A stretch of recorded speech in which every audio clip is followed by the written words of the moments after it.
அவன் எதுவுமே இல்லாமல் வீட்லேயே நம்ம கையால் ஈஸியாக எப்படி ஹோம்மேட் பிஸ்கெட்ஸ் ரெடி பண்ணுறதுன்னு சொல்லிட்டு தான் இந்த வீடியோவில் நம்ம பார்க்க போகிறோம். இது நான் ஹெல்தி பிஸ்கெட்ஸ்லாம் கண்டிப்பாக சொல்லவே மாட்டேன்.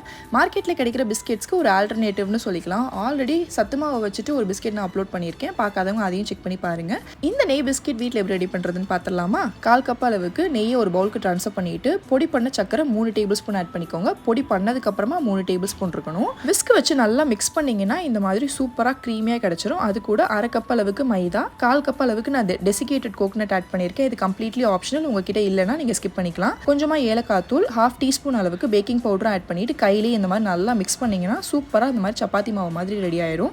இது இந்த மாதிரி கையில் உருட்டிட்டு லைட்டாக ஒரு ப்ரெஸ் மட்டும் பண்ணிங்கன்னா அழகாக குக்கி ஷேப் கிடச்சிரும். அதில் உங்களுக்கு பிடிச்ச நட்ஸை வச்சு டெக்கரேட் பண்ணிவிட்டு 5 மினிட்ஸ்க்கு ப்ரீ ஹீட் பண்ணி வச்சிருந்த குக்கரில் ஒரு ஸ்டாண்ட் வச்சுட்டு அதில் இந்த குக்கி பிளேட்டையும் வச்சுட்டு மூடி போட்டு ஒரு 45 மினிட்ஸ் லோ ஃப்ளேமில் பேக் பண்ணிங்கன்னா அழகாக ரெடி ஆயிரும். குக்கர் மூடிக்கு விசிலும் போடக்கூடாது, கேஸ்கெட்டும் போடக்கூடாது. ட்ரை பண்ணி பாருங்கள்.